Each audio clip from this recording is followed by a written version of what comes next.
Assalamualaikum warahmatullahi wabarakatuh, teman-teman semuanya. Ini masih ada 6 orang ya yang join ya. Silahkan untuk yang lain masih kita tunggu. Masih kita tunggu beberapa saat lagi ya sambil kita mulai. Selamat sore teman-teman semuanya. Nah, ini adalah bimbel PPG ya. Kemarin saya dengan Kak Jenny ini sudah banyak sekali berbincang-bincang. Ini ternyata teman-teman ini bervariatif ya. Tapi untuk pertemuan nanti 1 2 3 kita akan fokus pada pedagogik ya, teman-teman, karena pedagogik itu inti dari muara soal-soal yang akan disajikan di PPG 2022. Baik teman-teman, saya akan mengingatkan terus untuk teman-teman di sini, apakah sudah disetujui untuk berkas-berkasnya ya, ini yang ada di melalui akun SIM PKB dan sebagainya, apakah berkas-berkas sudah disetujui atau belum? Saya mau menyapa Kak Meliana. Halo Kak Meliana.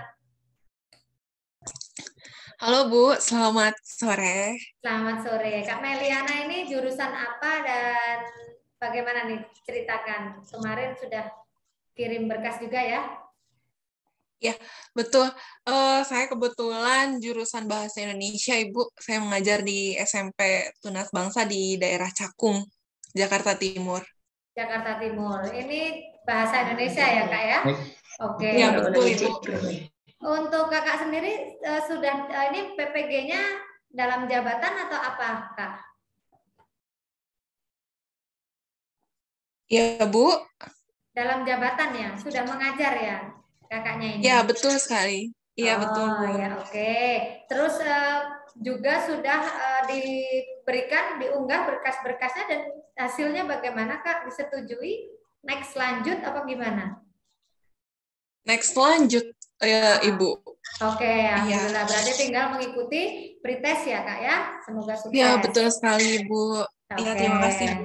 Sama-sama. Untuk grand opening kali ini kita akan perkenalkan diri ya. Kita dari Smart Up, Bapak Ibu bisa follow Instagramnya. Seperti kemarin, terima kasih sudah banyak sekali yang follow Instagram dan mengirimkan bukti follow-nya melalui akun Telegram. Bagi teman-teman seperti Kak Dedi John Aswar, ini dari mana nih Kak Dedi? Halo. Ya, dihidupkan mikrofonnya Kak Dedi. Halo. Ya, dari mana nih Kak Dedi? Dari Bengkulu, Bu. Dari Kaur. Kaur ya, dari Kaur ya? Ya, Kaur. Oh, ya ini banyak sekali yang Kaur. Kak Dedi jurusan apa Kak untuk PPG tahun ini? Jurusan IPS SMP, Bu. Oh, IPS SMP. Oke, ya. IPS ya. IPS SMP. Dan untuk Kak Dedi ini sudah diundang ya dan sudah dikirim berkas-berkasnya ya? Apa, Bu? Belum kedengaran? Oh, berkas-berkasnya sudah dikirim ya, Pak ya? Berkas-berkas dari... Oh, sudah ya, oke. Berarti tinggal mengikuti pretest. Nanti bagi teman-teman yang ingin konsultasi bisa melalui nomor WA ini atau nomor WA mentor ya. Ada Kak Yunina dan juga Kak Jenny. Nanti Kak Jenny sudah menyiapkan banyak sekali materi. Tinggal Bapak Ibu siapnya kapan untuk nanti kita juga di akhir sesi. Di awal ini nanti pedagogik, kemudian perjurusan, kemudian di akhir sesi ada tryout. Ya, tryoutnya nanti kami juga adakan melalui aplikasi. Jadi teman-teman nanti akan mendapatkan banyak tugas sesuai jurusan masing-masing. Tenang saja ya Bapak Ibu, kita masih usahakan karena kita membantu sifatnya. Semua lagi kembali ke Bapak Ibu semua, teman-teman semuanya, kakak-kakak semuanya, belajarnya mau jam berapa, mau diluangkan waktu dari pekerja dan sebagainya, itu juga kembali lagi ke personal diri sendiri. Jadi saya harap nanti jangan sampai kesempatan yang Mas ini terlewatkan gara-gara Bapak dan Ibu, kakak-kakak semuanya tidak lolos pretest. Nah, ini kan sungguh sayang. Jadi kita harus persiapkan sedini mungkin. Dan bagi teman-teman ini ada info ya. Kami Smart Up juga membantu dalam pengadaan sertifikat nih. Misalkan teman-teman butuh sertifikat kegiatan tapi ternyata belum pernah ikut sama sekali gitu ya.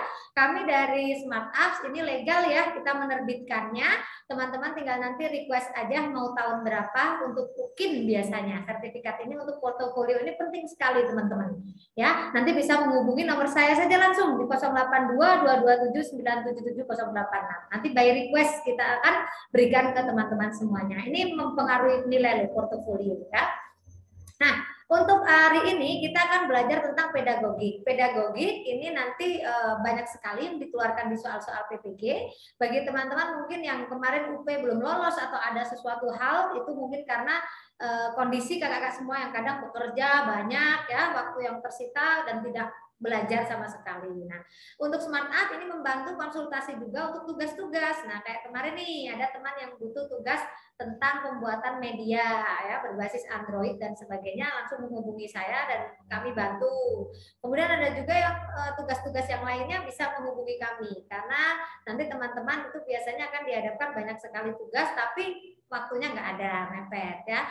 Oke teman-teman semuanya, terima kasih yang udah join, ada 18 partisipan. Kita akan mulai pembahasan pedagogik untuk grand opening kali ini di Smart Apps _ CPNS. Kami melayani untuk pembimbingan CPNS, P3K dan PPG. Yang PPG ini lagi rame banget karena 2022 dibuka langsung ya. Kebetulan ini banyak juga teman-teman saya yang ada di Direktorat Kemendikbud yang bagian pengurusan PPG. Saya hanya berdoa semoga teman-teman semua ini lolos ya 100%, karena yang tahun lalu 2021 semuanya lolos. Semoga tahun ini menyusul teman-teman. Makanya saya langsung bilang ke para mentor nih, alhamdulillah teman-teman kita lolos semua, udah pada sertifikasi. Jadi nanti kalau mampir ke kantor Smart Up kami ada di Wonosobo ya, Jawa Tengah.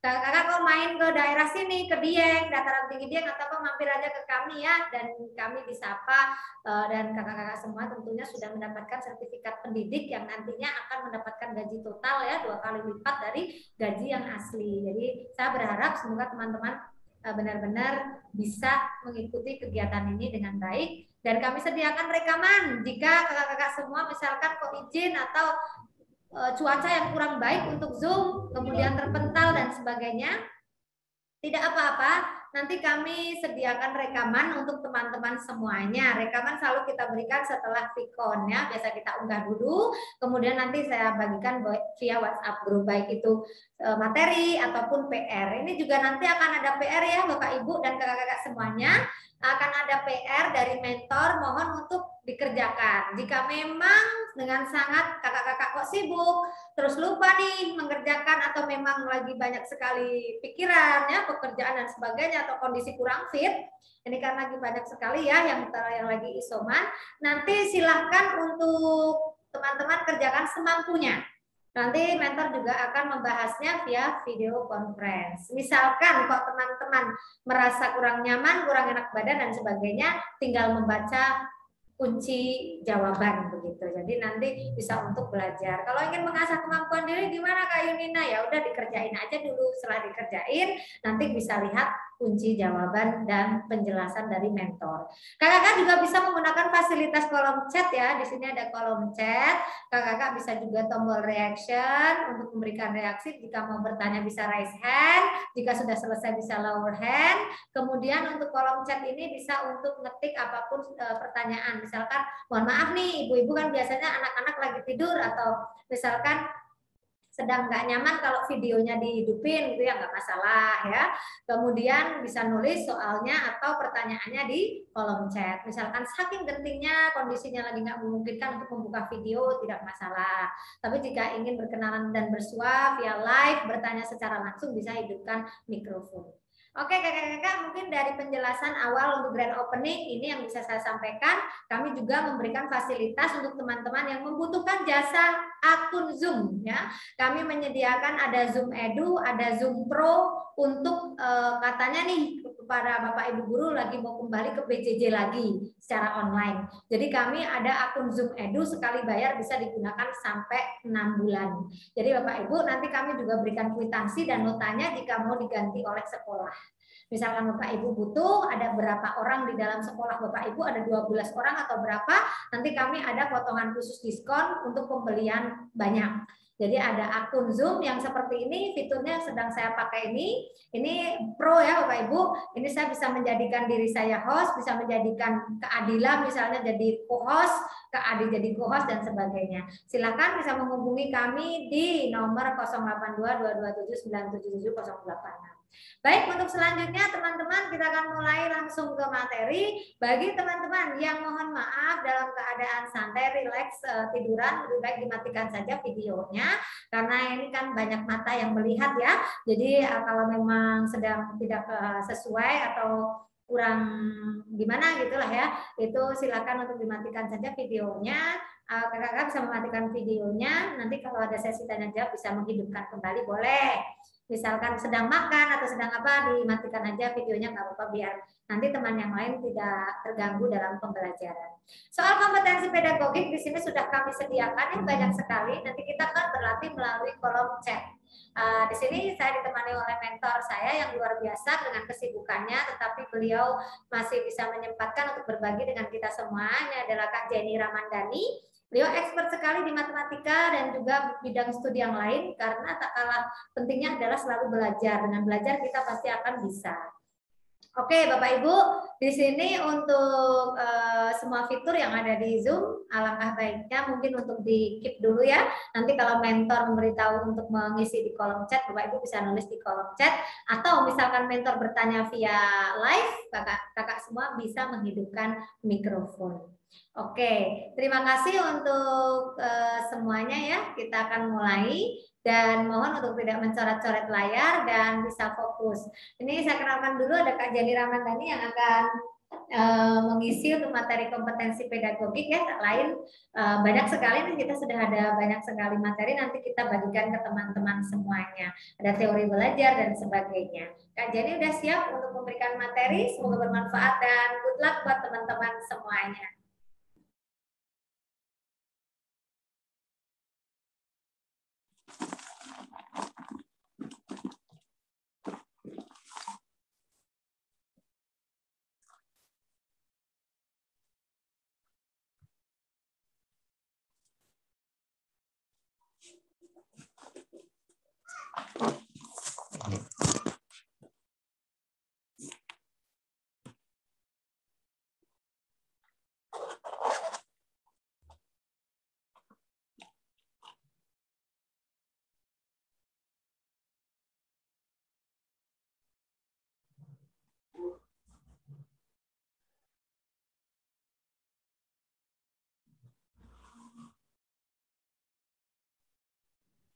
Halo, Assalamualaikum warahmatullahi wabarakatuh. Selamat sore kakak semuanya. Ya, perkenalkan saya Jenny Ramandani. Kakak bisa panggil saya Kak Jenny.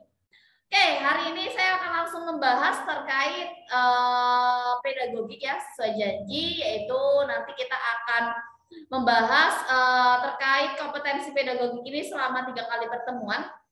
Jadi nanti 3 kali pertemuan kita akan mengulas habis, dimulai dari teori-teori belajar, lalu pelaksanaan pembelajaran seperti pembuatan RPP, ya, silabus, dan sebagainya. Nanti kita akan bahas secara tuntas.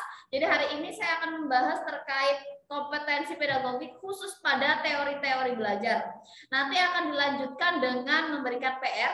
Saya harap kakak sekalian bisa mengerjakan semampunya. Artinya semampunya di sini adalah setelah dikasih materi silakan dikerjakan tanpa membuka materi terlebih dahulu, gitu ya. Jadi nanti dibaca dulu baru mengerjakan PR, gitu ya. Jadi apa yang kita pelajari itu runtun. Jadi dimulai dari materi terlebih dahulu, baru nanti kita belajar mengerjakan. Ibaratnya lihat mengingat kembali lah istilahnya, gitu ya. Oke, kita mulai dari yang pertama. Sebelumnya saya pasti sudah tidak asing ya terkait teori-teori belajar yang ada di layar ini. Yang pertama adalah behaviorisme, kognitif, dan gestalt, gitu ya. Kita mulai dari yang pertama. Teori belajar behaviorisme. Oke, kalau kita dengar kata behavior gitu ya, mesti yang kita ingat adalah salah satu aliran gitu ya psikologi yang memandang individu hanya dari sisi fenomena jasmaniah dan mengabaikan aspek-aspek mental. Lalu di sini behaviorisme ini tidak mengakui adanya kecerdasan, bakat, minat, dan perasaan individu dalam suatu belajar, gitu ya. Peristiwa belajar semata-mata melatih refleks-refleks sedemikian rupa sehingga menjadi kebiasaan yang dikuasai individu.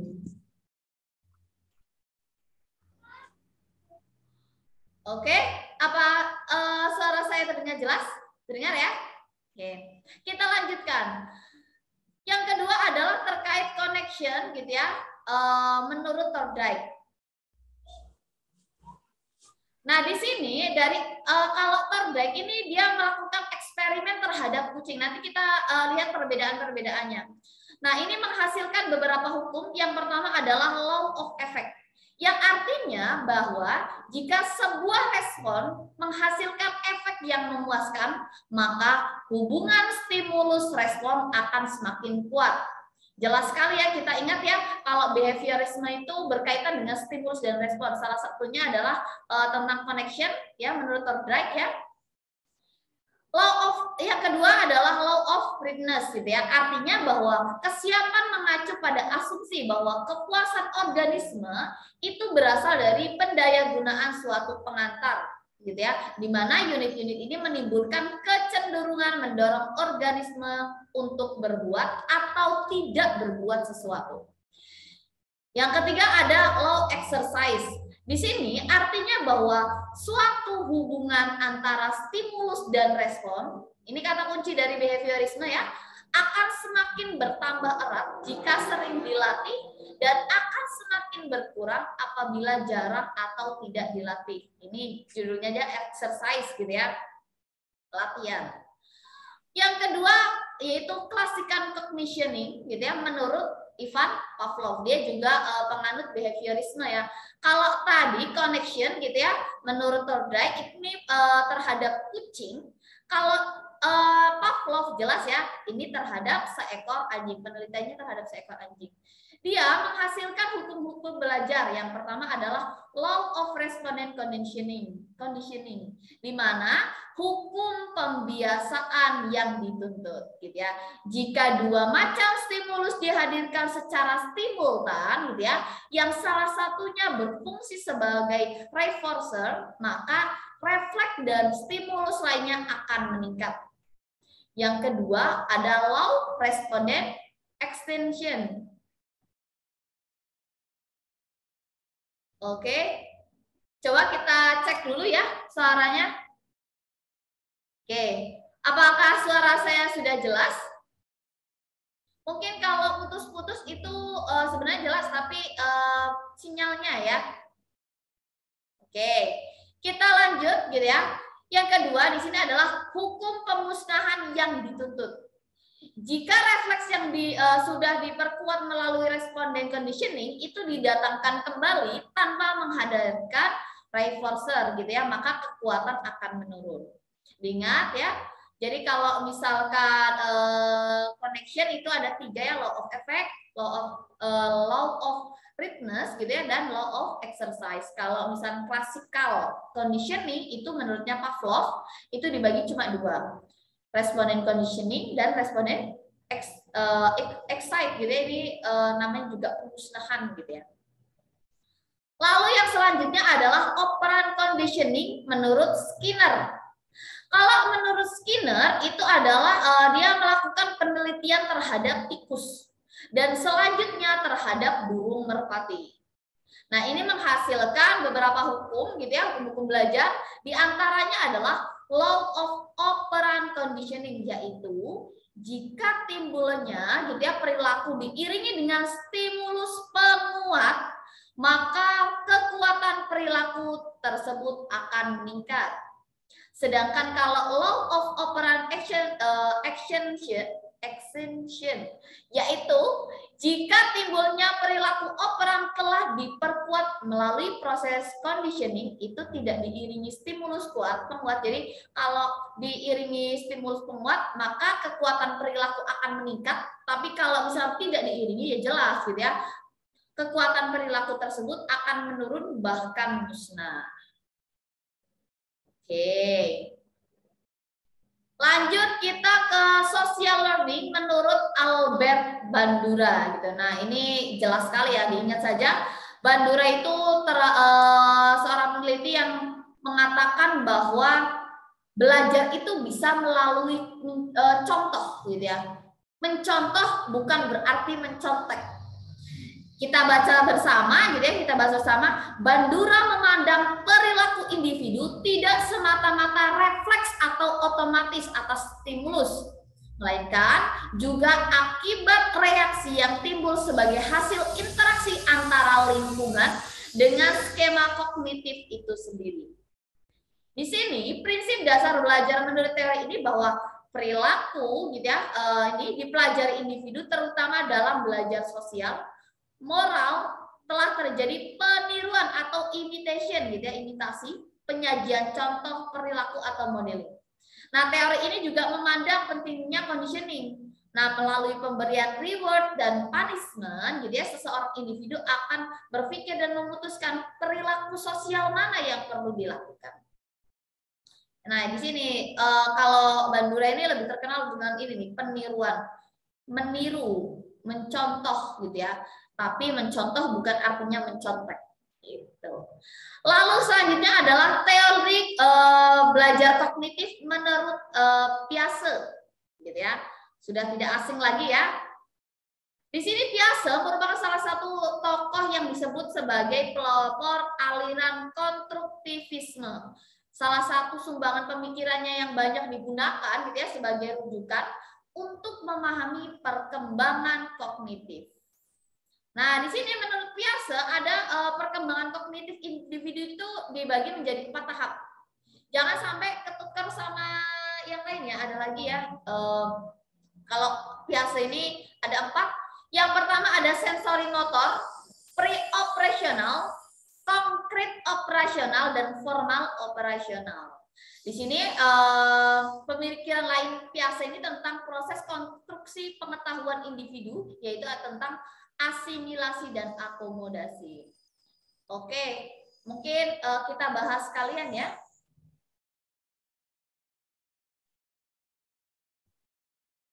Oke, coba kita lihat. Nah,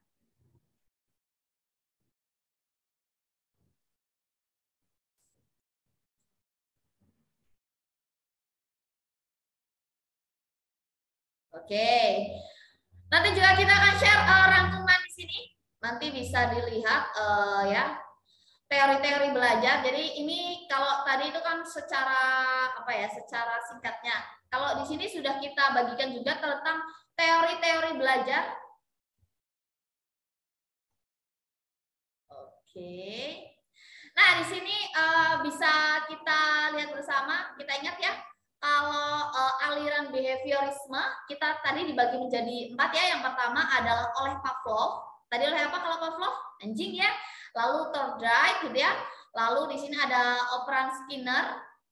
Lalu di sini ada hukum pembiasaan menurut Guthrie dan kognitif sosial oleh Bandura. Nah ini juga kalau misalkan yang kita tebal-tebali seperti ini, Bandura mengamati orang gitu ya. Ini sudah kita tebali. Oh ini kata kuncinya. Lalu untuk kognitivisme tadi kita pertama tentang kognitif Piaget.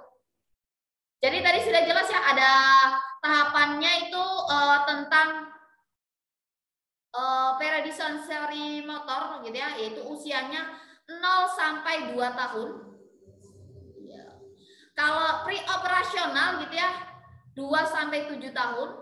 Lalu operasional konkret itu 7 sampai 11 atau 12 tahun. Dan operasional formal itu 11 atau 12 tahun ke atas. Kita lanjut kalau menurut Gagne. Kalau menurut Gagne ini sudah kita kasih kata kuncinya cara kerja komputer. Artinya gimana sih ya? Gagne itu menemukan teori belajar yang dikenal dengan teori pemrosesan informasi. Di mana teori ini pada dasarnya untuk menjelaskan fenomena belajar. Prosesnya itu terjadi seperti cara kerja komputer, yaitu mulai dari input atau memasukkan data gitu ya, kemudian diproses, lalu ada keluaran atau output.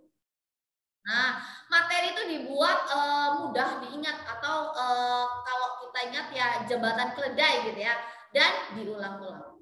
Kalau itu teori pemrosesan menurut Gagne. Lalu kalau menurut Brunner gitu ya, Jangan sampai ketukar ya, kalau misalkan tadi kognitif biasa itu dibagi menjadi 4 gitu ya. Kalau Brunner itu dibaginya menjadi 3 saja. Masih ingat ya, kalau teori perkembangan gitu ya, anak-anak berkembang melalui 3 tahap perkembangan mental yang tidak dikaitkan dengan usia siswa. Tapi tahapannya apa? Yang pertama, enaktif. Artinya, dalam tahapan ini anak-anak itu di dalam belajarnya menggunakan manipulasi objek-objek secara langsung. Misalkan tentang kopi, maka anak-anak itu harus lihat bentuk kopinya tuh kayak apa gitu ya. Itu namanya enaktif. Yang selanjutnya ikonik. Enaktif, yang kedua ikonik. Kalau ikonik, di sini tahap ini mengatakan bahwa kegiatan anak-anak itu mulai menyangkut mental yang merupakan gambaran dari objek-objek. Bilang kopi tidak harus lihat bentuk kopinya, tapi gambar kopinya bisa digambar di papan tulis. Artinya di sini, anak tidak memanipulasi secara langsung objek-objek seperti enaktif, melainkan sudah dapat memanipulasi dengan menggunakan gambaran dari objek. Kalau tahap yang ketiga sudah ke simbolik. Tahap ini ya menurut Brunner itu merupakan tahap manipulasi simbol-simbol secara langsung dan tidak lagi ada kaitannya objek-objek. Misalkan kalau enaktif itu gambar kopi bentuknya masih kopi, harus kopi. Kalau misalkan ikonik sudah ada gambar kopinya. Kalau simbolik artinya kalau kopi bisa dituliskan dengan huruf X misalkan. Ditulisnya X misalkan kopi. Nah ini sudah ke tahap simbolik. Gambaran sederhananya seperti itu. Kita lanjutkan teori bermakna menurut Ausable, gitu ya. Di sini mengemukakan bahwa belajar dikatakan menjadi bermakna bila informasi yang didapatkan siswa disusun sesuai dengan struktur kognitif yang dimiliki, sehingga siswa dapat mengaitkan informasi barunya dengan struktur kognitif yang ada. Dia sudah mengaitkan informasi. Itu artinya teori belajar menurut Ausable. Kalau menurut Dinas, gitu ya, dia adalah seorang matematikawan. Nah, dia mengatakan atau bahwa teori perkembangan intelektual dari Dinas dia sejauh, gitu ya, matematika menjadi lebih menarik dan lebih mudah dipelajari. Di mana di sini Dinis berpendapat bahwa setiap konsep atau prinsip matematika gitu ya dapat dimengerti secara sempurna hanya jika pertama-tama disajikan kepada siswa dalam bentuk-bentuk konkret. Hampir mirip ya, ada inaktif, ikonik, simbolik. Yaitu dia mengatakan bahwa siswa itu bakal mudah kalau mereka itu disajikan pertama adalah bentuk-bentuk konkretnya yang nyatanya. Makanya kalau kita di awal pembelajaran kita harus menarik siswa untuk mengingat apa hal-hal yang ada di kehidupan kita sehari-hari, gitu kan ya? Proses-proses atau bentuk-bentuk konkretnya. Nah di sini konsep matematika ini dipelajari menurut tahapan-tahapan bertingkat seperti hanya tahap perkembangan intelektualnya Piaget. Jadi ini dia menggabungkan antara teorinya kognitif Piaget dengan matematikanya menurut Brunner, gitu ya. Lanjut, di sini ada Van Hill, gitu ya. Van Hill ini dia juga seorang matematikawan, tapi dia lebih spesifik lagi. Dia mengatakan di sini ada 3 unsur utama dalam pembelajaran geometri, yaitu waktu, materi pembelajaran, dan metode pembelajaran yang ingin diterapkan. 3 unsur utama tersebut, gitu ya, dilalui secara terpadu akan dapat meningkatkan kemampuan berpikir siswa kepada tahap yang lebih tinggi. Di sini kalau menurut Van Hill ada 5 tahapan. Yang pertama adalah tahap pengenalan, jadi dikenalkan dulu bentuk geometri, lalu analisis sifat-sifat dari bangun geometri, pengurutan bangun-bangun geometri yang satu dengan yang lain saling berhubungan, lalu deduksi dan akurasi atau rigor. Nah, selanjutnya ada teori belajar menurut Brownell dan Van Egen. Nah, kalau di sini lebih kepada proses yang bermakna. Menurut ini teori makna, gitu ya, anak harus melihat makna apa yang dia pelajari. Jadi di sini tuh kalau menurut Brownell dan Van Egen, dia itu kalau belajar siswa perlu di drilling, dikasih soal berulang-ulang yang banyak. Nah ini kata kuncinya di sini, drill itu penting, di drilling soal sebanyak mungkin, gitu ya. Lanjut kita, kalau tadi yang pertama ada behaviorisme ya, kita ingat ya behaviorisme. Yang kedua itu teori belajar aliran kognitivisme. Dan yang selanjutnya adalah teori belajar aliran konstruktivisme. Ingat, konstruksi artinya membangun pengetahuan itu sendiri. Di sini konstruktivisme ini berfokus pada penyiapan siswa, pada penyelesaian masalah. Kata kuncinya di situ. Nah, teori ini mengatakan bahwa proses pembelajaran siswa itu harus mendapatkan penekanan. Mereka lah yang harus aktif dalam mengembangkan pengetahuan mereka sendiri. Bukan pengajar, bukan gurunya, bukan orang lain.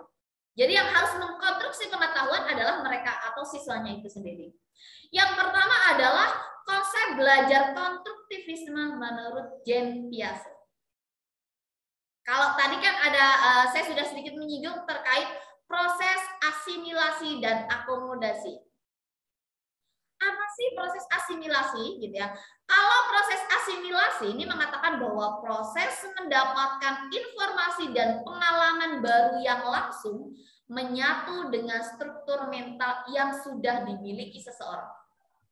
Sedangkan akomodasi itu proses menstrukturkan kembali. Jadi sebenarnya dia sudah punya pengetahuan gitu ya. Lalu dia menstrukturkan kembali. Nih, kenapa bisa menstrukturkan kembali? Karena ada informasi atau pengalaman baru. Jadi pengetahuan yang sudah mereka ketahui gitu ya, ditambahin ada pengetahuan baru gitu ya. Oh, ini cocok. Oh, ini sesuai dengan pengetahuan saya. Nah, ini adalah proses akomodasi. Lanjut kita ke yang selanjutnya yaitu konstruktivisme tapi menurut Vygotsky. Apa sih gitu ya? Kalau Vygotsky ini adalah lebih mementingkan bahwa belajar menekankan interaksi dengan orang lain. Di sini Vygotsky berpendapat bahwa kognitif terbatas dalam rentang kecil pada usia dan interaksi sosial dengan orang-orang yang lebih berpengalaman diperlukan. Jadi perlu ada interaksi dengan orang yang lebih berpengalaman. Jadi ya, di sini nanti kita si pembelajar itu akan menemukan zona perkembangan terdekat atau ZPD gitu ya. Zone Proximal Development. Oke. Kita sudah belajar 3, behavioristik gitu ya. Lalu ada kognitif, dan ini ada konstruktivisme. Nah, sekarang kita lanjut ke teori yang belajar yang keempat, yaitu aliran humanisme. Nanti cara menghafalnya tidak perlu dihafalkan secara lengkap, secara mindset. Oh, humanisme memandang bahwa belajar itu tidak perlu. Ambil kata-kata kuncinya saja. Jadi ketika kita menemukan soal, oh maksudnya ini. Jadi gimana ya? Kita itu bisa dikatakan semakin bertambah umur gitu ya, kita semakin terbatas kan cara menghafalnya. Jadi kata kuncinya adalah ambil kata kuncinya, tulis poin-poin pentingnya. Kalau perlu bisa dibuat catatan kecil gitu ya. Misalkan, oh kalau humanisme menurut Arthur bagaimana? Menurut Maslow seperti apa gitu ya. Jadi ambil kata kuncinya. Kita lanjutkan ya. Kalau humanisme, ingat humanisme ini adalah terkait memandang bahwa belajar adalah usaha untuk memanusiakan manusia. Di sini proses belajar dianggap berhasil jika si pembelajar memahami lingkungan dan dirinya sendiri. Oke, di sini teori yang pertama adalah menurut Arthur Cohn. Di sini mencurahkan banyak perhatiannya dalam dunia pendidikan ya. Dia mengatakan bahwa konsep dasar yang sering digunakan dalam belajar itu terjadi mempunyai arti bahwa setiap individu belajar tidak bisa dipaksakan. Belajar nggak bisa dipaksakan. Kalau lagi mood belajar, ya belajar gitu. Kalau lagi nggak mood belajar, ya dia tidak, walaupun mentornya, gurunya mengajarkan, dikasih segala macam treatment, kalau dianya tidak mau belajar, ya tidak belajar gitu ya. Artinya yang pertama adalah ingat bahwa individu belajar itu tidak bisa dipaksakan, kecuali dia sudah merasa memiliki kebutuhan untuk belajar. Yang selanjutnya adalah menurut Maslow. Maslow ini mengatakan bahwa individu berperilaku dalam upaya memenuhi kebutuhan yang bersifat hierarkis. Artinya, setiap individu itu memiliki kebutuhan yang tersusun secara hierarki dari tingkatan yang paling mendasar sampai tingkat yang paling tinggi. Artinya, setiap kali kebutuhan paling bawah terpenuhi, maka akan muncul kebutuhan yang lain yang lebih tinggi. Selanjutnya ada menurut Carl Rogers gitu ya, dia membedakan dua tipe belajar. Yang pertama kognitif bermakna dan eksperimental pengalaman atau signifikasi. Artinya guru menghubungkan pengetahuan akademik ke dalam pengetahuan terpakai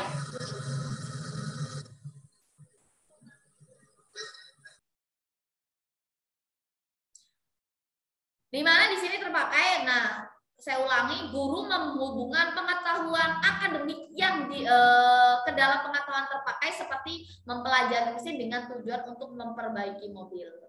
Di sini Carl Rogers ini mengatakan bahwa ada eksperimental gitu, experiential learning, artinya siswa harus mengaktualisasikan dirinya sendiri. Di sini ada prinsip belajar humanis gitu ya. Yang pertama adalah berfokus pada upaya penciptaan perasaan, sikap, dan nilai. Yang selanjutnya ada pembelajaran menumbuhkan harga diri dan keyakinan. Lalu pembelajaran bertema pemenuhan kebutuhan dasar afektif, berfokus pada minat siswa dan sekolah menyesuaikan pada kebutuhan anak.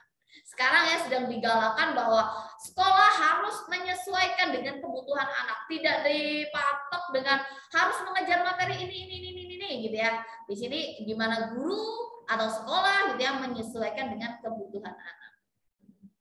Lalu di sini ada implikasinya, fasilitator menciptakan suasana awal kelompok kelas. Di sini menjelaskan tujuan perorangan dan kelompok. Guru harus mempercayai keinginan anak.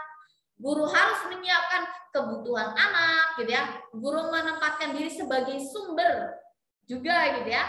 Lalu andil dalam penyelesaian masalah yang ada dalam kelompok dan tidak harus diterima oleh kelompok anak. Nah, di sini adalah yang terakhir, sebagai fasilitator, guru memahami kelemahan dan keterbatasan diri. Oke. Nah, itu dia terkait materi ya. Nah, terkait teori belajar nanti akan kita share gitu ya melalui grup WhatsApp. Jangan khawatir, semua materi akan kita share. Kita lanjutkan ke materi selanjutnya gitu ya. Nah, setelah ini saya akan berbagi terkait soal gitu ya, soal. Nanti kakak-kakak biar sambil belajar setahunya saja dulu gitu ya. Coba nanti ditulis di kolom chat jawabannya apa? A, B, C atau D gitu ya. Nggak apa-apa, tenang saja, setelah soal nanti akan langsung kita bahas dan di bawahnya akan kita lengkapi dengan pembahasan-pembahasan yang insya Allah kakak-kakak akan mudah gitu ya untuk mempelajarinya. Oke, bismillahirrahmanirrahim. Kita lanjut ke soal nomor 1.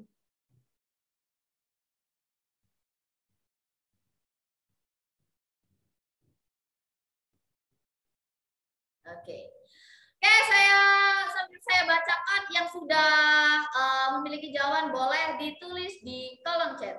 Salah satu metode dalam meneliti perkembangan manusia adalah longitudinal.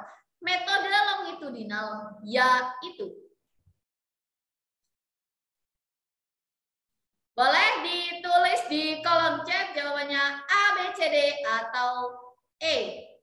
Yang pertama adalah peneliti mengamati dan mengkaji satu atau beberapa orang, tapi beda usia dan waktunya singkat.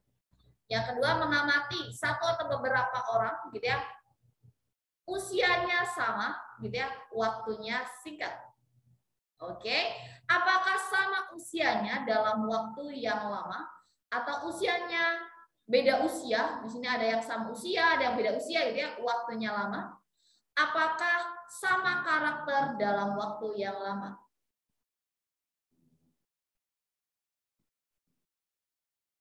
Baik, ini sudah banyak sekali ya. Ada Kak Irna, Kak Ida gitu ya.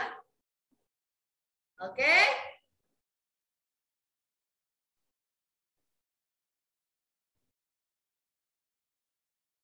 Nah, baik. Oke. Jawabannya bermacam-macam ya. Ada yang C, ada yang E, ada yang D. Kita bahas bersama.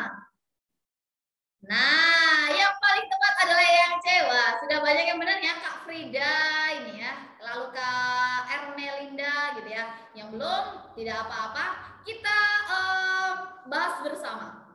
Meneliti perkembangan manusia itu ada dua macam. Yang pertama ada longitudinal, ada cross sectional. Kalau di sini ada kata long, long itu kan lama, artinya waktunya yang lama. Tetapi satu atau banyak orang yang usianya sama. Kalau long itu dia usianya sama, tapi waktunya yang lama. Yang kedua ada cross sectional, artinya satu atau banyak orang tadi ini berbeda usia. Oke? Tapi waktunya yang sama. Oke, semoga bisa dipahami ya. Beda, yang pertama ada longitudinal, ada cross sectional. Artinya yang paling tepat adalah longitudinal adalah peneliti, mengamati dan mengkaji satu atau beberapa orang yang sama usia dalam waktu yang lama. Sip, bisa ya, semoga bisa dipahami. Kita lanjut ke soal nomor 2. Boleh ditulis di kolom chat. Teori perkembangan yang menggabungkan antara dorongan tumbuh perkembangan sesuai dengan kecepatan pertumbuhannya dengan tantangan dan kesempatan yang diberikan oleh lingkungannya. Apakah J.J. Rousseau, Stanley Hall, Hafiger, Piaget atau Kohlberg? A, B, C, D atau E?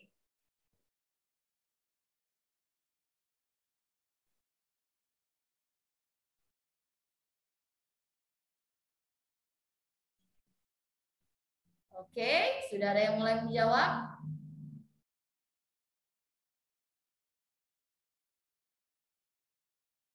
Oke. Riley sudah menjawab ini. Oke, ada yang D, ada yang Piaget, ada J.J. Rousseau, ada yang Piaget lagi.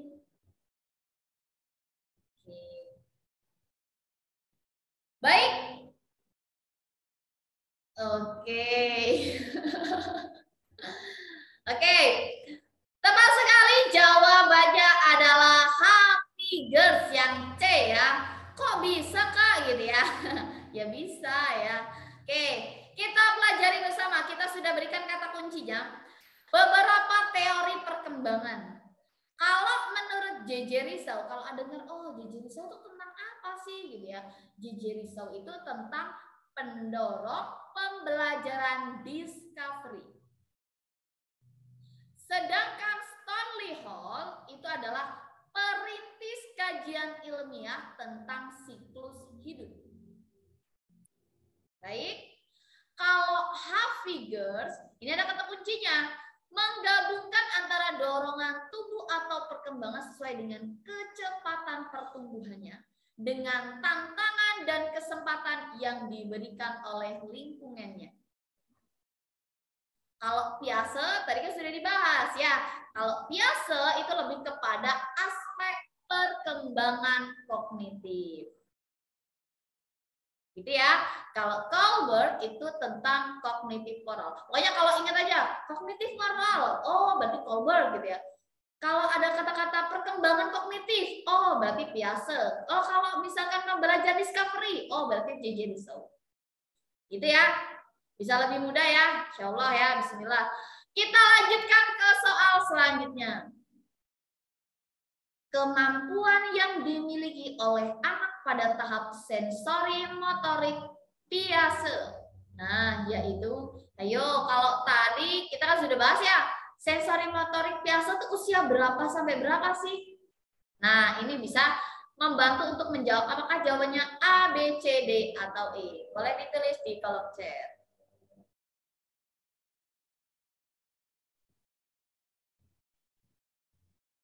Oke, apa ya A, B, C, D, atau E?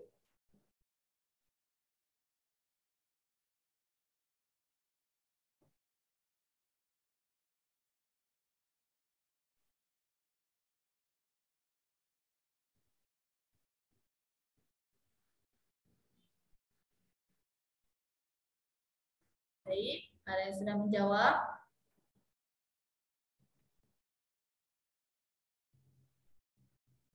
Ada yang A, tidak bisa melihat dirinya sendiri sebagai makhluk yang berbeda dengan objek di sekitarnya. Apakah yang B, tidak suka memperhatikan sesuatu lebih lama? Apakah yang C, belum mampu mendefinisikan sesuatu dengan manipulasinya? Apakah yang D, memperhatikan objek sebagai hal yang tetap lalu ingin merubahnya? Ataukah yang E, tidak memperhatikan objek gitu ya sebagai hal yang tetap lalu ingin merubah tempatnya? Baik, sepertinya sudah ada yang benar. Teman sekali, jawabannya adalah yang D gitu ya. Memperhatikan objek sebagai sesuatu hal yang tetap gitu ya, lalu ingin merubah tempatnya. Oke, kita bahas bersama apa sih ciri-ciri tahapan sensori motorik menurut Piaget. Yang pertama, melihat dirinya sendiri sebagai makhluk yang berbeda gitu ya dengan objek di sekitarnya. Selanjutnya, mencari rangsangan melalui sinar lampu dan suara. Suka memperhatikan sesuatu lebih lama. Ya, mendefinisikan sesuatu dengan memanipulasinya. Lalu memperhatikan objek sebagai hal yang tetap, lalu ingin merubah tempatnya. Oke, kita lanjutkan ke soal selanjutnya. Kalau tadi sensori motorik ya selanjutnya kalau pre-operasional menurut Piaget seperti apa? Apakah self counter tidak menonjol? Self counter sangat menonjol, tidak dapat mengklasifikasikan objek pada tingkat dasar secara tunggal dan mencolok. Apakah mampu memusatkan perhatian pada objek-objek yang berbeda? Atau kayak E, tidak mampu mengumpulkan barang-barang yang menurut kriteria. Oke.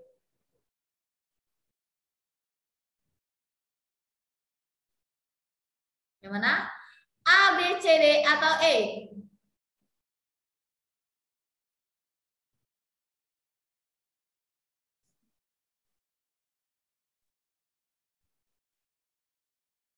Baik, oke.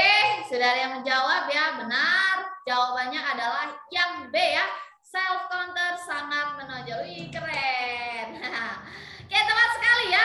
Ciri-ciri tahapan pre-operasional Piaget yang pertama adalah self counter sangat menonjol. Lalu ada dapat mengklasifikasikan objek pada tingkat dasar secara tunggal dan mencolok. Lalu tidak mampu memusatkan perhatian pada objek-objek berbeda, mampu mengumpulkan barang-barang menurut kriteria, dan dapat menyusun benda-benda berderet. Tahap ini pre-operasional sudah bisa ya. Makanya kalau tahap pre-operasional ketika anak dikasih suruh mengurutkan gitu ya, mereka sudah bisa. Ya, main puzzle mereka sudah bisa. Lanjut ke soal selanjutnya. Kalau ini harusnya sih bisa ya. Belajar adalah perubahan tingkah laku sebagai akibat dari adanya interaksi antara stimulus dan respon, merupakan ciri teori A, B, C, D, atau E. Ayo, apakah A, behavioristik, humanistik, kognitif, metakognitif, atau konstruktivistik? A, B, C, D, atau E?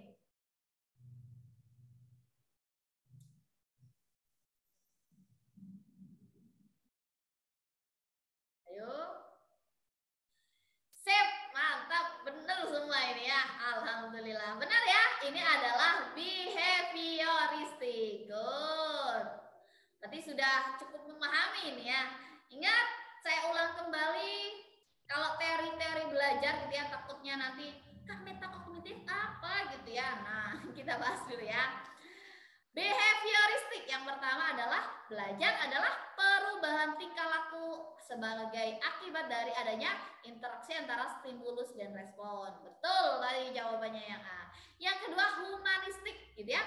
Ingat, memanusiakan manusia itu sendiri. Oke, kalau kognitif apa?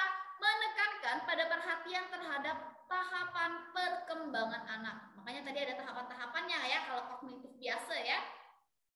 Lalu ada metakognitif. Kalau metakognitif itu adalah dia tahu kekuatan dan kelemahan diri sendiri. Oke. Kalau konstruktivistik tadi sudah juga ya mengetahui bahwa siswa akan dapat menginterpretasikan informasi ke dalam pikirannya hanya pada konteks pengalaman dengan pengetahuan mereka sendiri, pada kebutuhan, latar belakang, dan minatnya. Ingat, konstruktivisme artinya mereka bisa mengkonstruksi pengetahuan mereka sendiri. Gitu ya. Siap? Lanjut ya, lanjut. Nomor 6. Teori humanistik tampak juga dalam pendekatan belajar. Pandangan dari Ausable tentang belajar bermakna mengatakan bahwa belajar merupakan yang mana? Asimilasi bermakna, akulturasi bermakna, substitusi bermakna, perkembangan bermakna, atau humanistik bermakna. Yo, A, B, C, D, atau E?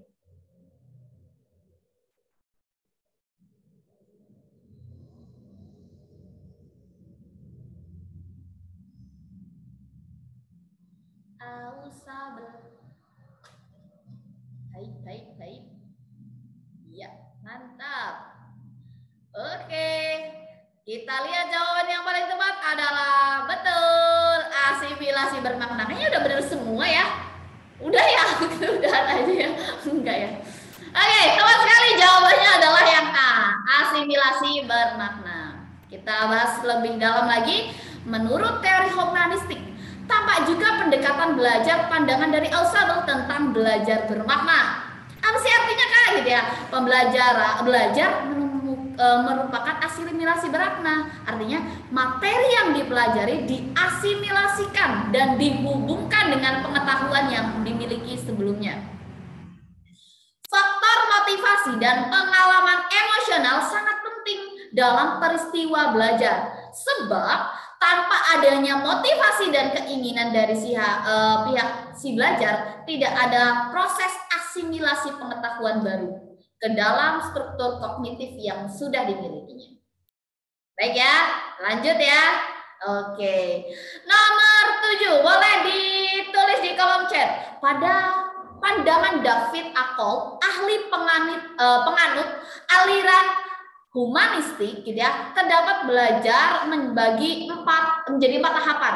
Salah satunya yaitu apa nih? Ingat, ini penganut aliran humanistik. Apakah pengalaman non-konkret, pengalaman pasif reflektif, aktualisasi, konseptualisasi, atau eksperimentasi pasif? Oke. A, B, C, D, atau E? Oke.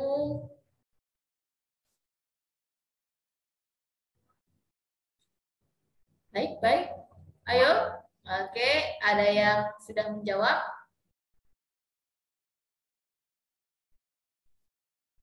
Baik, kita lihat. Kayaknya sudah cukup banyak yang menjawab ya. Ya, tepat sekali. Jawabannya adalah yang D. Tadi sudah banyak yang jawab D ya. Oke, sip, good job.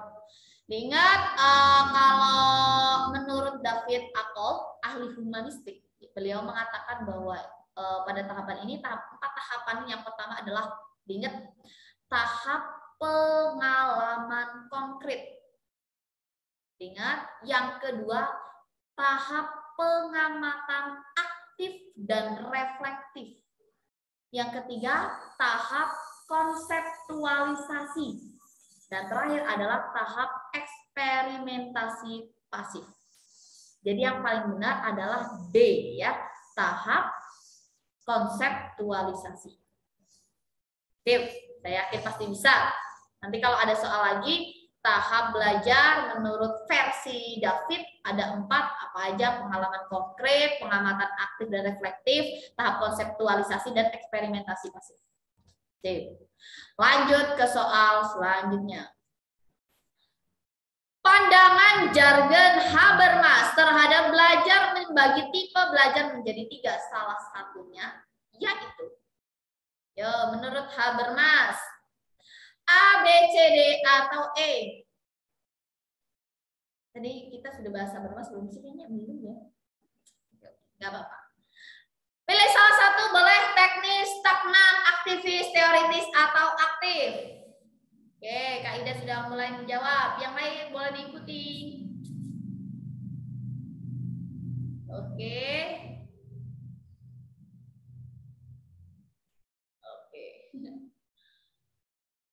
Sip, tepat sekali. Jawabannya adalah teknis yang A. Boleh. Diingat 3 tipe belajar versi jargon Habermas. Yang pertama adalah belajar teknis, belajar praktis, dan emansipatoris. Gitu ya. Jadi yang paling tepat adalah teknis. Ini menurut Habermas. Keempat, ingat aja nanti kalau ada soal lagi sudah bisa. Lanjut ke soal nomor 9. Berikut fungsi dari kurikulum kecuali. Ini dimasukin sedikit nggak apa-apa ya. Nanti biar sambil belajar. Fungsi dari kurikulum. Pendidik pembelajaran. Ingat ya, kecuali.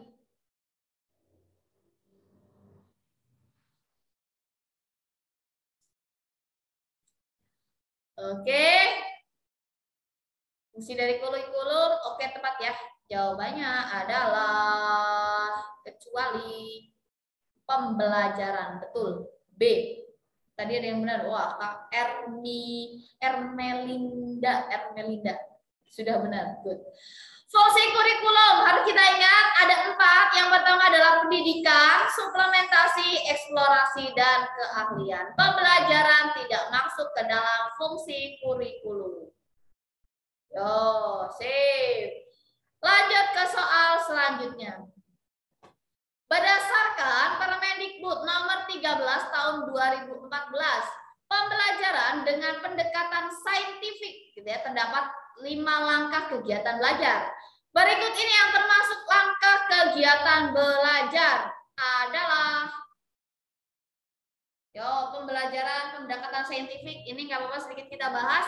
Nanti akan kita bahas untuk materi secara rinci terkait pendekatan, metode, model, strategi. Nah, nanti kita bahas secara intensif di pertemuan selanjutnya nanti hari Senin ya.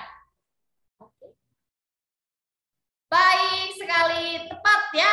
Ya, jawabannya adalah E ya. Pendekatan saintifik. Wah, sudah benar semua ini. Emang calon-calon bersertifikasi nih luar biasa ini. Ya, benar ya. Pendekatan berbasis saintifik yang pertama adalah mengamati, menanya, mengumpulkan informasi, menalar, dan mengkomunikasikan. Betul sekali, yang paling tepat adalah yang E, mengamati, menanya, dan mengumpulkan informasi.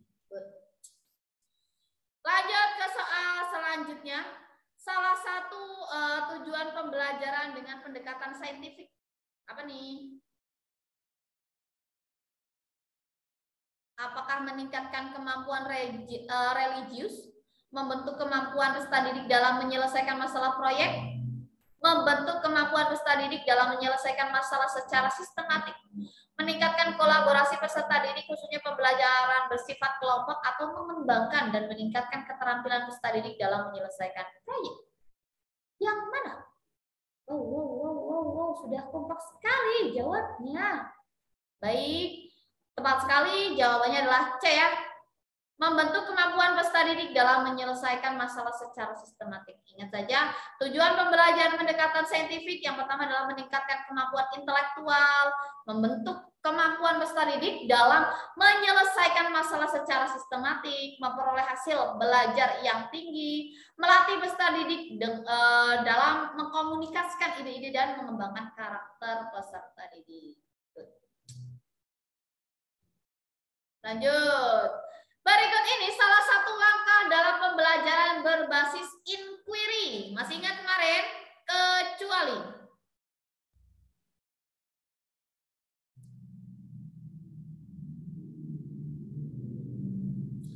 Sip.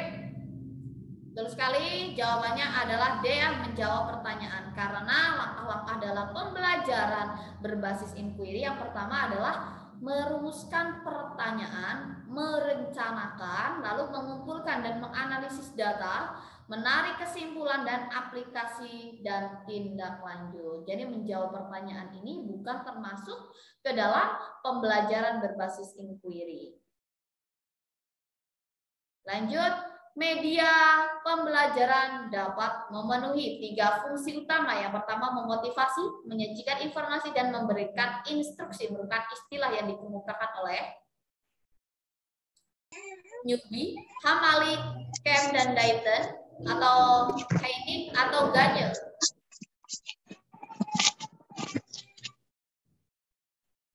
Baik. Wah, mantap. Betul sekali, yang tepat adalah Kem dan Hayton. Teori belajar gitu ya. Kalau menurut Newby ini adalah pembelajaran merupakan pemilihan dan pengatur informasi kegiatan, metode, dan media untuk membantu siswa mencapai tujuan belajar. Sedangkan Hamalik ini adalah pemakaian media pembelajar dengan dalam proses belajar mengajar dengan membangkitkan keinginan dan minat yang baru. Sedangkan Kem Dayton ini media pembelajaran dapat memenuhi 3 fungsi, memotivasi, menyajikan info, dan memberikan instruksi. Lalu kalau Heinig ini model pembelajaran media yang efektif. Lalu menurut Gagne ini ada pertimbangan dalam memilih media.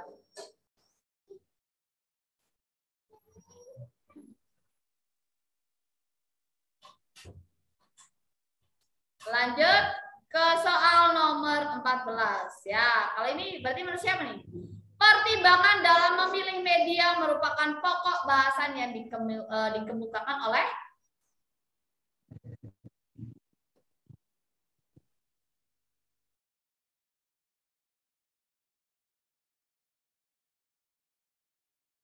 Oke, tepat sekali ya, jawabannya adalah Gagne gitu ya. Gagne pertimbangan dalam memilih media. Betul.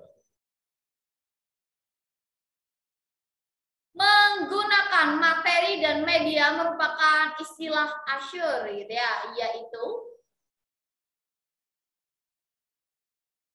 analisis atau step, select, modify, atau utilize, atau require, learn, respond.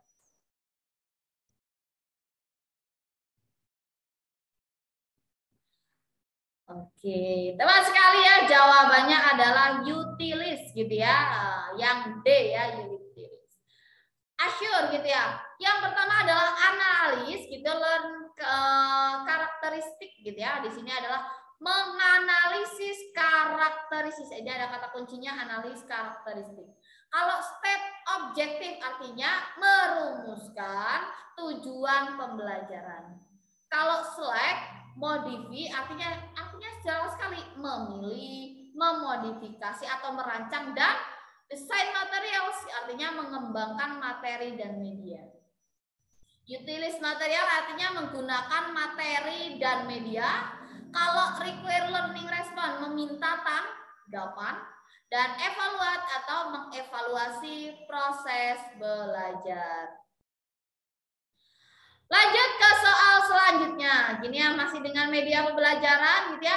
Penggunaan media pembelajaran di dalam proses belajar mengajar memberikan manfaat praktis, yaitu boleh ditulis dulu di kolom chat.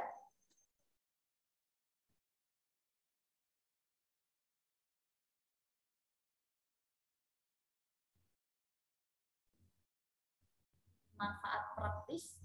Oke. Adakah media dapat memperjelas penyajian pesan dan informasi? Ada media pembelajaran tidak dapat mengatasi keterbatasan indera, atau media pembelajaran membatasi ruang dan waktu. Media pembelajaran memberikan perbedaan pengalaman kepada siswa dan media pembelajaran hanya memberikan kebebasan ruang.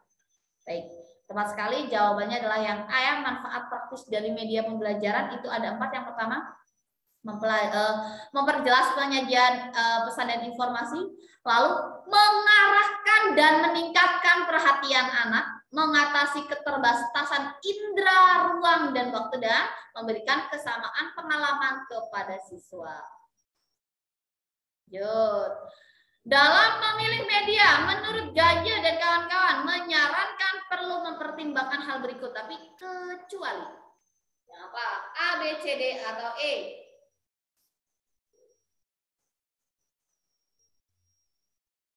Tugas, variabel tugas, variabel siswa, variabel guru, lingkungan belajar, atau pengembangan.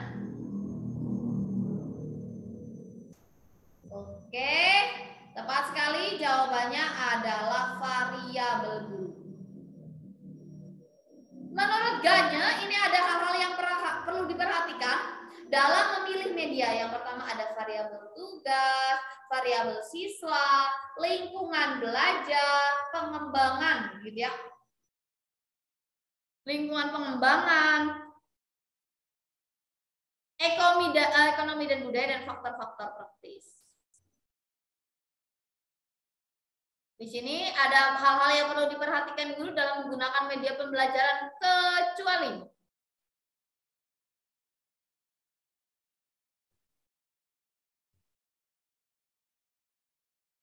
apakah guru memiliki pemahaman terhadap jenis dan manfaat media pembelajaran? Apakah guru memiliki pemahaman terhadap kriteria pemilihan dan menggunakan media pembelajaran? Apa harus efektif menggunakan media? Apakah guru terampil membuat media pembelajaran sederhana dan mudah dipahami? Ataukah guru harus membuat media pembelajaran yang rumit? Baik, jelas sekali ya, jawabannya adalah yang E ya. Guru harus membuat media pembelajaran yang rumit. Betul, Kak Juniartini.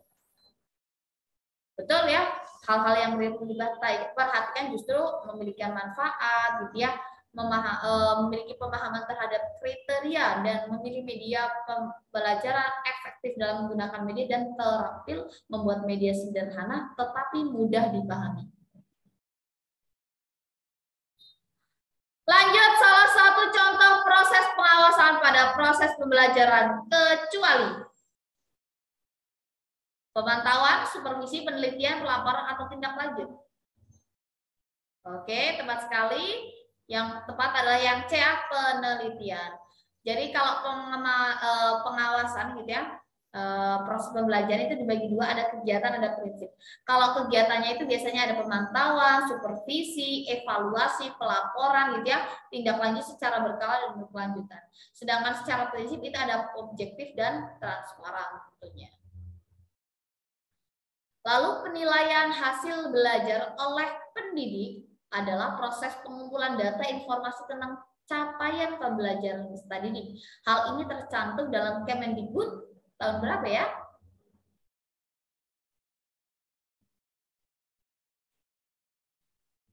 Oke, tepat sekali ya.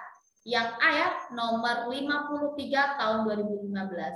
Artinya di sini penilaian hasil belajar oleh pendidik dan satuan pendidikan pada pendidikan dasar dan pendidikan menengah. Penilaian hasil belajar oleh pendidik adalah proses pengumpulan informasi data atau data tentang capaian pembelajaran peserta didik.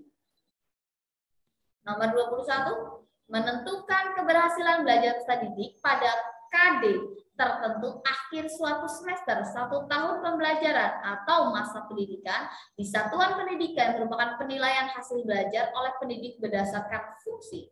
Jadi di sini ada fungsinya. Oke, ya, tepat sekali. Yang D ya, sumatif.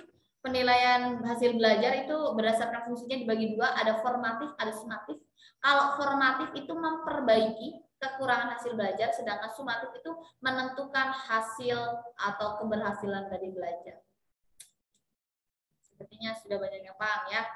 Lalu penilaian seharusnya dilaksanakan melalui 3 tahapan, yaitu apa aja? Nanti kita secara mandiri juga akan membahas ini terkait penilaian ya. Penilaian. Oke. Betul sekali ya.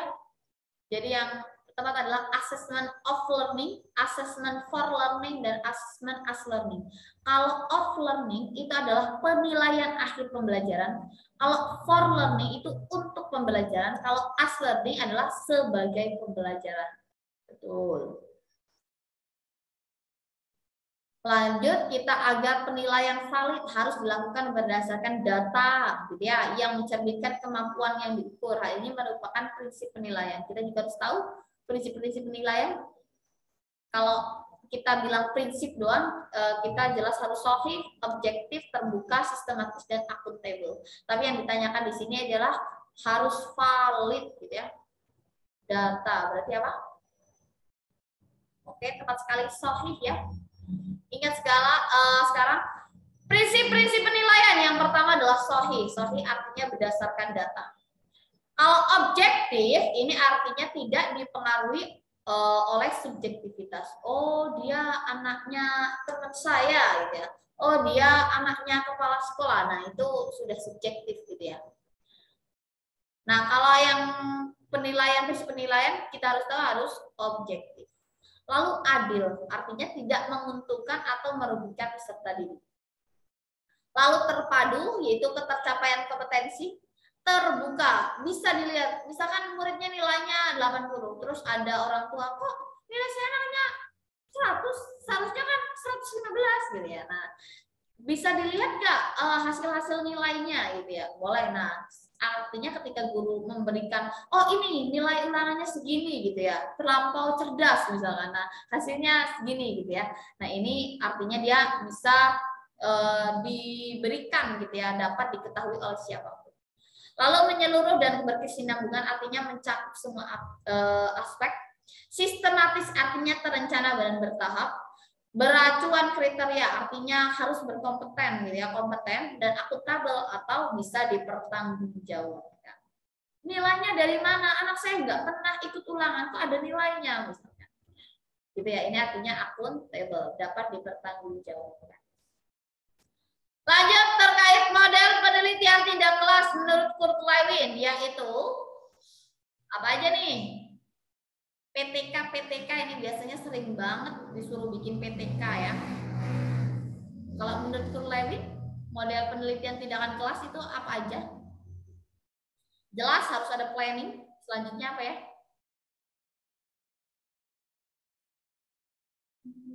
Yang apa nih?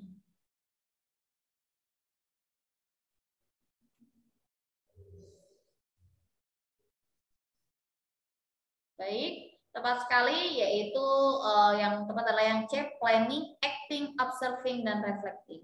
Artinya di sini siklus penelitian tindak kelas itu harus ada perencanaan, harus ada acting atau aksi atau tindakan, lalu mengobservasi ya, lalu dan refleksi. Jadi yang paling tepat adalah yang C. Sip, keren. Lanjut ke soal nomor 25. Setting penelitian terdiri dari 3 komponen apa saja?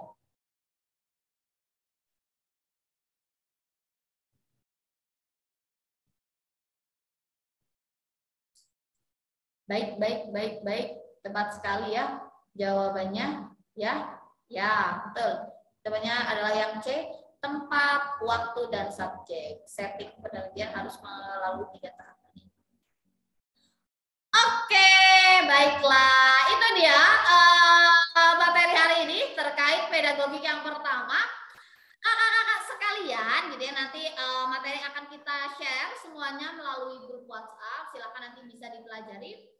Harapan saya setelah di-share nanti bisa langsung dipindahkan gitu ya. Takutnya kalau misalnya tidak keburu dipindahkan, kebanyakan kasusnya itu, Kak maaf HP saya ke-reset gitu ya, tolong dikirimkan lagi. Kalau yang minta 1-2 dilayani. Kalau misalkan semuanya kan ya gimana ya gitu ya. Nah, alangkah baiknya setelah nanti di-share langsung disimpan, nanti bisa langsung dipindahkan dipindahkan ke laptop atau dipindahkan ke flash disk gitu ya. Jadi nanti bisa lebih aman. Untuk materi PR gitu ya, PR yang pertama gitu ya akan kita share melalui grup WhatsApp. Insya Allah nanti malam kita share dan akan kita bahas di pertemuan selanjutnya. Berarti kita bahas di hari Senin ya. Di hari Senin nanti kita share gitu ya. Nanti bisa dikerjakan, bisa ditulis, ditulis boleh atau di langsung enggak punya saya mah tak tulis di HP saja boleh gitu ya. Oh, suara saya kecil. Ya, sebentar. Oke, apakah sudah jelas? Ya, tes 1, 2, 3. Oke, maksudnya saya jelas? Jelas ya? Oke. Untuk PR nanti akan kita share nanti malam. Suaranya hilang.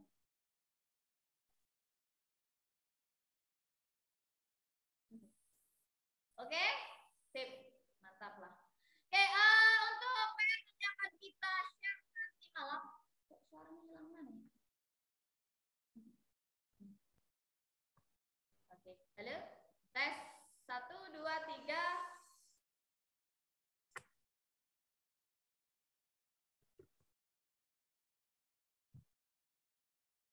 Ya, oke, untuk PR nanti malam itu saja. Untuk hari ini tidak bisa. Halo, ke siapa nih? Kak Ida, apa suara saya jelas Kak Ida? Jelas ya? Jelas, oke. Oke, itu saja yang bisa saya sampaikan. Harapan saya sekalian bisa goal untuk lulus pretestnya dan bisa melanjutkan kuliah PPG karena saya tahu sendiri bagaimana kalau kita sudah bersertifikat mengajarnya juga pasti lebih mantap lagi. Kita bershare ilmu dengan siswa juga dengan bekal PPG tentunya akan lebih mantap dan mencerdaskan anak bangsa banget gitu ya. Karena pola pikirnya pasti akan dirubah lebih apa ya? Lebih keren banget gitu ya. Udah lebih keren lagi dari sekarang akan bertambah ilmu lagi gitu ya. Oke, doa saya semoga semuanya bisa goal gitu ya, lolos pretest PPG di 2022 ini. Amin amin ya rabbal alamin. Jangan lupa pemberkasan segera diselesaikan. Semoga sudah beres semua, tinggal fokus belajar. Itu saja yang bisa saya sampaikan. Sampai jumpa di pertemuan selanjutnya. Terima kasih. Wassalamualaikum warahmatullahi wabarakatuh. Sampai jumpa semuanya. Waalaikumsalam warahmatullahi wabarakatuh. Waalaikumsalam warahmatullahi wabarakatuh.